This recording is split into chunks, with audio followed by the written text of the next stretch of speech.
বাসায় কিন্তু সবকিছু সবসময় হাতের নাগালে থাকে না, তাই আজ আমি আপনাদের দেখাবো যে কিভাবে আপনার হাতের কাছে থাকা সহজলভ্য কিছু উপকরণ দিয়ে খুব মজাদার চিকেন কাবাব সহজেই বাসায় বানিয়ে ফেলতে পারবেন। তাহলে চলেন কথা না বাড়িয়ে ঝটপট রান্নার কাজে যাওয়া যাক। এখানে আমি প্রায় 700 গ্রামের মতো চিকেনের ব্রেস্ট পিস নিয়েছি। এরপর ভালোভাবে পরিষ্কার করে নিয়ে চিকেনের ব্রেস্ট পিসগুলো আমি ছোট ছোট করে পিসেস করে নিয়েছি। এখন কেটে নেওয়া পিসেসগুলো একটা হাঁড়িতে তুলে দিয়েছি। তার সাথে দিয়েছি দুটো মাঝারি সাইজের আলু, দিয়েছি 1 কাপের চেয়ে একটু কম পরিমাণ মসুর ডাল, সাথে আরও দিয়েছি কয়েকটা শুকনো মরিচ, দুটো তেজপাতা, 3-4টে এলাচ, কয়েকটা লবঙ্গ এবং 2 টুকরো দারুচিনি, পরিমাণ মতো লবণ, অল্প সামান্য হলুদ গুঁড়া, সামান্য জিরা গুঁড়া এবং সবকিছু ভালোভাবে সেদ্ধ করার জন্য পরিমাণ মতো পানি দিয়ে ঢাকনা দিয়ে কভার করে দিয়েছি। এখন এই পর্যায়ে সবকিছু খুব ভালোভাবে সেদ্ধ হয়ে আসা পর্যন্ত অপেক্ষা করব। সবকিছু ভালোভাবে সেদ্ধ হয়ে যাওয়ার পর আমি পানিটা শুকিয়ে একদম টান টান করে নিয়েছি। আমি আজ একটু বেশি করে চিকেন কাবাব বানাচ্ছি, তাই চিকেনের পরিমাণ একটু বেশি করে নিয়েছি। তবে আপনারা চাইলে চিকেন আরও কমিয়ে বা বাড়িয়েও নিতে পারেন। চিকেনের মধ্যে থাকা পানিটুকু একদম শুকিয়ে টান টান করে নেওয়ার পর এর মধ্যে আমি যে গোটা মশলাগুলো দিয়েছি সেগুলো সব তুলে নিয়েছি।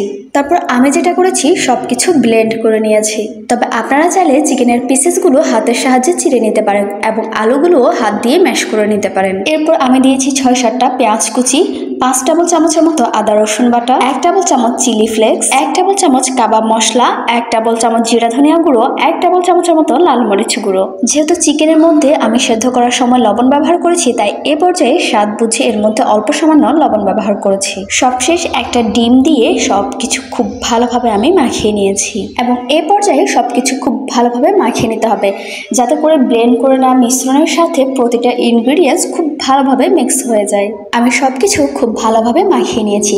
এখন আমি হাতটা ক্লিন করে নেব। তারপর নর্মাল কাবাব সবাই যেভাবে বানায় ঠিক একইভাবে আমি চ্যাপটা চ্যাপটা করে সবগুলো কাবাব বানিয়ে নিয়েছি। এখানে আমি কিছু কাবাব ফ্রোজেন করে রাখবো। আপনারাও চাইলে বাসায় এভাবে একটু বেশি করে কাবাব বানিয়ে ফ্রোজেন করে রাখতে পারেন, যাতে করে আপনি বিকেলে স্ন্যাক্স আইটেম হিসেবে কিংবা গরম ভাতের সাথে এটা সার্ভ করতে পারেন। চুলায় ভেজে নেওয়ার আগে কিছু কাবাব আমি এভাবে বানিয়ে নিয়েছি। আমি মোটামুটি প্রায় অনেকগুলো কাবাব বানিয়ে নিয়েছি। এখন আমি যেটা করব, চুলায় একটা প্যান বসিয়ে এর মধ্যে পরিমাণ মতো তেল দিয়েছি এবং তেলটা জাস্ট গরম হলেই সবগুলো কাবাব একে একে প্যানের মধ্যে তুলে দিয়েছি। চুলার জাল কিন্তু অবশ্যই মিডিয়ামে রেখে কাবাবগুলো একটু সময় নিয়ে ভেজে নেবেন, কারণ খুব বেশি জাল দিয়ে আপনি যদি কাবাব বানাতে যান তবে সেক্ষেত্রে দেখবেন যে কাবাবের উপরের পাশটা পুড়ে গেছে। যাই হোক, কাবাবের এক পাশ ভালোভাবে ভেজে নেওয়া হয়ে গেলে অপর পাশ আমি উল্টে দিয়েছি এবং ঠিক একইভাবে একটু সময় নিয়ে চুলার মিডিয়াম আঁচে কাবাবের অপর পাশও ভেজে নিতে হবে।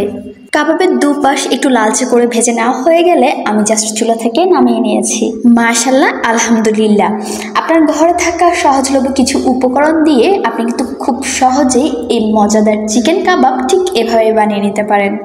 দেখে নিশ্চয়ই বুঝতে পেরেছেন যে এই কাবাবগুলো বানানো কতটা সহজ। আর যদি বলতে হয় যে এই কাবাবগুলোর টেস্ট কেমন, তবে আমি বলবো হাতের কাছে থাকা সহজলভ্য কিছু উপকরণ দিয়ে বানানো এই চিকেন কাবাব এক কথায় অসাধারণ। আমি কিন্তু এভাবে কিছু কাবাব বানিয়ে ফ্রোজেন করে রেখেছি। আপনারাও চাইলে বাসায় ঠিক এভাবে কাবাব বানিয়ে বেশ কিছুদিনের জন্য ফ্রোজেন করে সংরক্ষণ করতে পারেন। এই কাবাবগুলো আমি আজ সার্ভ করছি গরম ভাতের সাথে। নিয়ে নিলাম গরম গরম ভাত এবং 2টো কাবাব। তো ঘরে থাকা সহজলভ্য উপকরণে বানানো এই চিকেন কাবাবের রেসিপি আপনাদের কেমন লেগেছে সে বিষয়ে কিন্তু আপনাদের মতামত জানাতে পারেন। আর পরবর্তীতে নতুন নতুন আরও অনেক রেসিপি পেতে আমার পেজের সাথে যুক্ত হতে কিন্তু একদমই ভুলবেন না। সবাই ভালো থাকুন, সুস্থ থাকুন। আল্লাহ হাফিজ, আসসালামু আলাইকুম। ইনশাআল্লাহ দেখা হচ্ছে পরবর্তী ভিডিওতে।